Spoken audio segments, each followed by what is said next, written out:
That's all I'll say on that.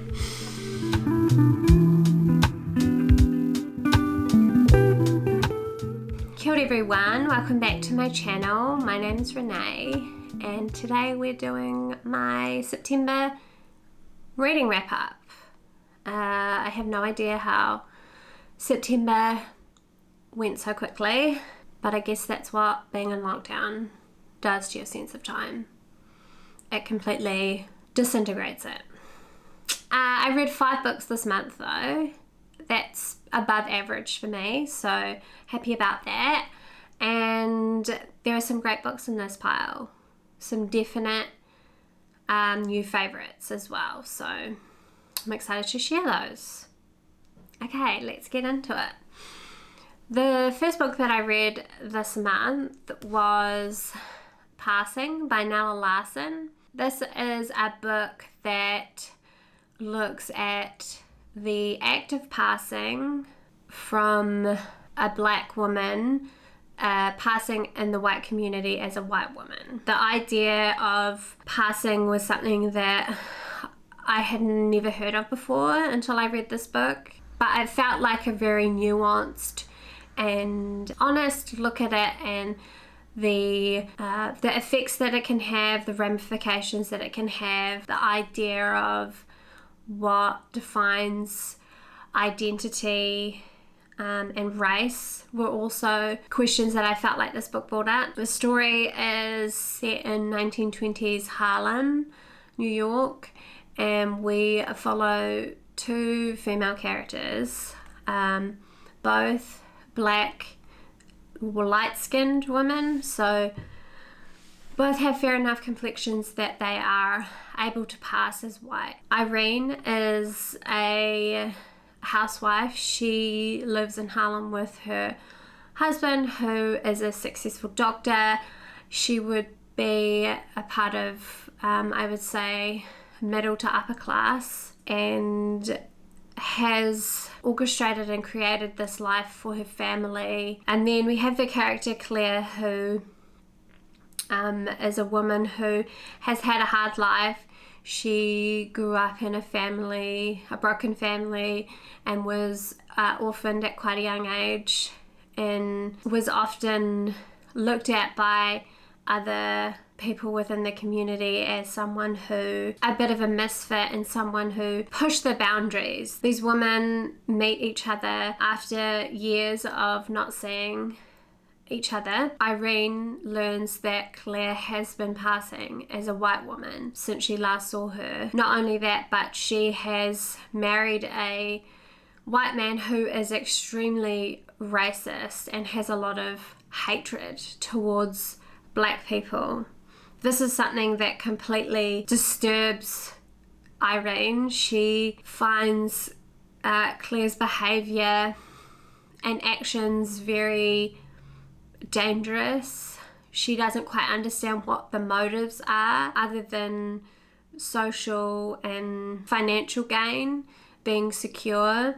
This man is very rich. Irene can't quite understand why Claire has chosen to put herself in such close proximity to such danger by marrying this man, and she feels like this danger that Claire brings with her is something that potentially has the risk of completely destroying her life that she has built and what she considers the hard work that she goes through to keep her family together. Claire is at a point where she has been out of this community, the black community, for so long, has been living this lie, is obviously quite confused about her own identity, and after seeing Irene is feeling drawn back in. She wants to be a part of this community again. Irene, while she is sympathetic to Claire, she is more wary and afraid of what might happen. This book explores and questions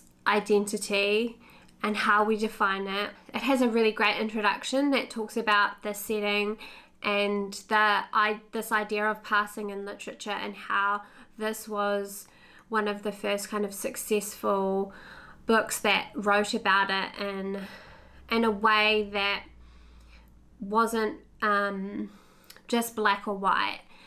And I think that probably has a lot to do with Nella Larsen herself being a light-skinned black woman, and having probably a first-hand lived experience of what this would feel like. It made me think about the assumed identities that we take on, and also that are put on us by people every day, and what kind of damage that can have. It was definitely a great book to read, and I think if you're interested in those ideas of identity and belonging, that this is definitely a book that you should read. I think it's also been adapted recently into a Netflix movie or series, so that could be quite interesting to watch if you've read it as well. Yeah, I really enjoyed that book. Okay, the second book that I read, I actually DNF'd about halfway through. But I did want to talk about it really quick because I want to talk about DNFing a little bit.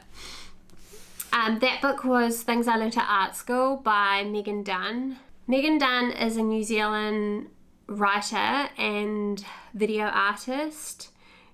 This is a collection of memoir and essays. So she tells the story of her life through essays. We travel through the 70s, 80s and 90s in New Zealand with Megan Dunn. Parts of this book were really kind of poignant for someone who lives in New Zealand, I think. One of the very first essays talks of a town called Huntly, and if you're from New Zealand and you know Huntly, I don't need to say anymore. It was really funny, and it was nice. It was nice to read a story set in your own country and have it be quite familiar and maybe have some similar lived experiences.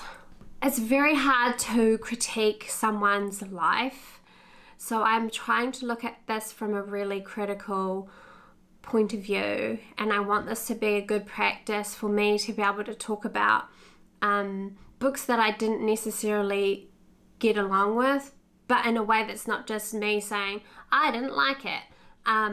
That's not helpful to anyone, really. The writing got quite abstract at some points, and it was really hard to follow, and that this particular collection maybe just wasn't the right time for me to read this.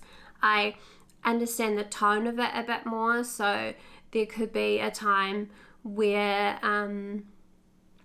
it's better for me to pick up something like this and I'll get along with it more.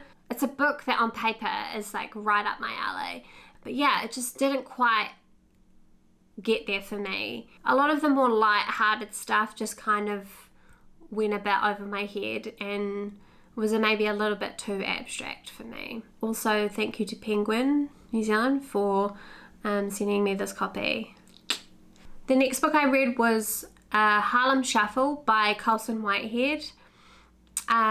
This was an ARC that I was kindly allowed access to through NetGalley.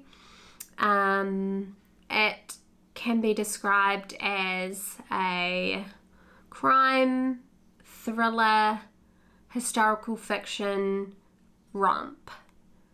Yeah, that's how I'll describe it. I'm definitely not a crime, thriller, heist. That's not my genre, but because it was a Colson Whitehead and because I loved reading the Nickel Boys so much, I knew that it would be a little bit more than that. And it was. Yeah, I thought it was fantastic, and it was a nice change of pace for me, and my typical style that I like to read. We follow Raymond Carney, who is a black furniture salesman in Harlem, New York, set in During the late 50s, early 60s, we have aspects of class and social status that are being addressed within the black community that was quite interesting. You have tension between the police and the black community. There was a reference to a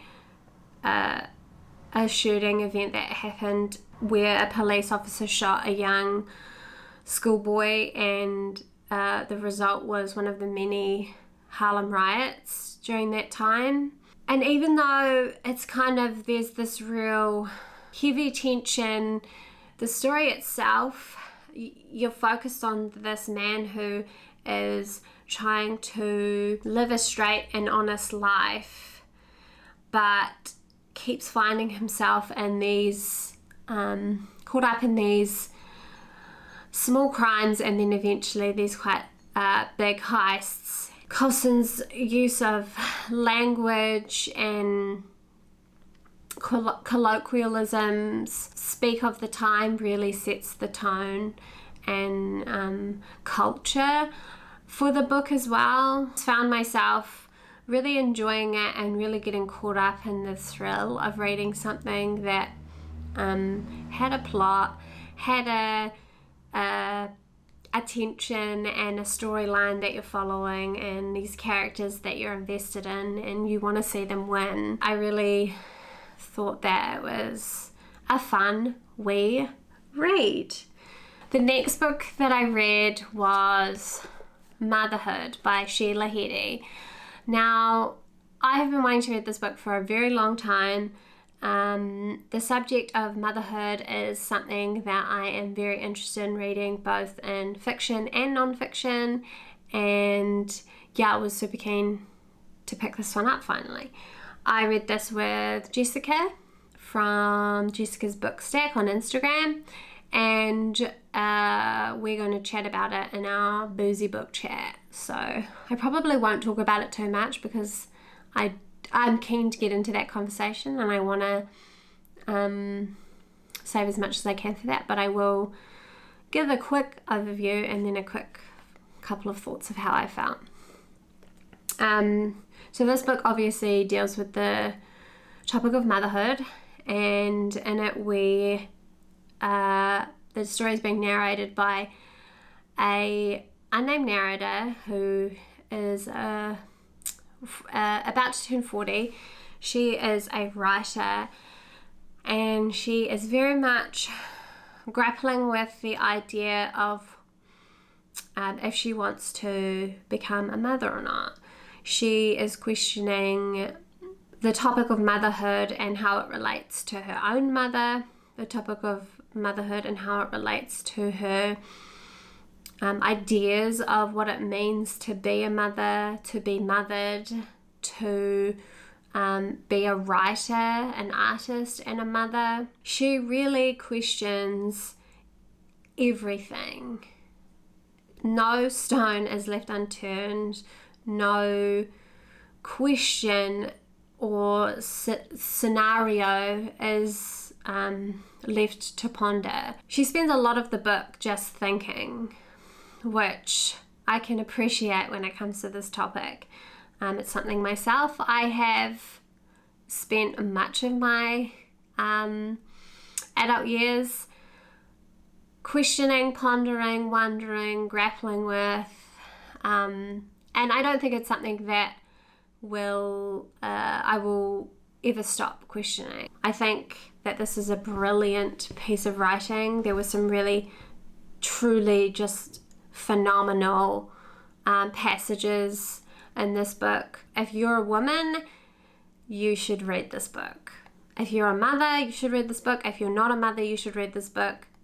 Everyone should read this book. I just thought it was absolutely fantastic, and it is a new favorite of mine. So, and I'm really looking forward to reading it with talking about it with Jessica next week.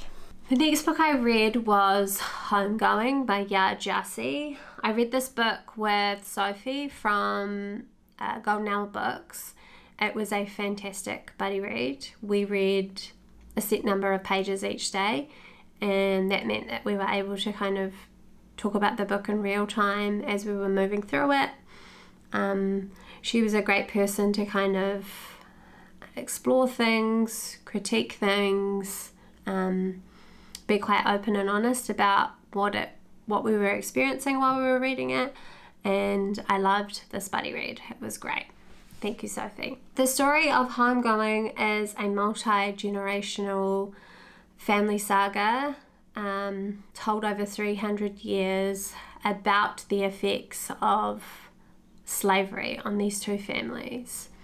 Each chapter is told from one character's perspective, and then we don't hear from that character again in the story. I thought it was a really incredible look at characters, a huge ensemble of characters in a book, and although a chapter might not seem like enough to get a great sense of it, I think the overall idea that these characters were passing their stories down through their family lines was a real kind of overarching thing that you saw in the story. Not only were these characters passing down their stories, they were passing down their inherited trauma, their traits, their legacies. I thought that this book explored themes of identity and belonging. That seems to have been a theme in my reading this month. But yeah, I thought it addressed those themes really well, and also not just belonging within a community, but place and where you physically take up that space. I really enjoyed this book, and I would recommend it to lots of people. The last book that I read in September was definitely my favourite of the month, and has probably it definitely has become a favourite of the year and probably ever. And that was Blueberries by Ellena Savage. This is a collection or a memoir told through essay collections. It's completely changed the way that I have thought about what a memoir is and how it can be told. Savage explores all the ways that her body has existed, what it means to be human and vulnerable, and how we connect through our bodies. She forces you to think critically about the places and the spaces that you inhabit, the privilege that you carry in this world, and I guess with that the disadvantages that she has as a woman. One thing I was really struck by in this book is the way that she talks about writing and what the importance of that is, if any. She argues that it can be a tool for the past to connect to the future. She played with form in a lot of these collections. We had poetry. Some of them were told in a very journalistic and objective way. The way she wrote about her sexual assault was so vulnerable and honest. I think a lot of it is quite dark and heavy, but there are real moments of true joy and levity and hope throughout some of the stories, which I really appreciated as a reader. I think at times with a lot of the books that I read, you don't often get offered any kind of hope, and it all can seem quite miserable, and I got a real sense of hope from this collection. I think it was a true acknowledgement of one existence, and just such a beautiful way to pay respect to that. And I will revisit this collection again and again and again further. And I recommend, if you have not read this, if it's on your TBR and you just haven't picked it up yet, that this is your sign that you should pick it up, because it really is just some of the most kind of exciting and different writing that I've read in a really long time. So yeah, I think everyone should read Blueberries and be better off for it. So that was my September reading. Thank you so much for watching. Let me know what you thought about any of these books, if you've read any of them, if you would like to read any of them, what your favourite read in September was, and what are you having for dinner? We're having roast chicken because it's Sunday here, and it's a bit of a tradition in our house to have roast chicken on Sunday. So yeah, let me know what you're having for dinner and what you read in September that you loved. Okay. Ka kite anō.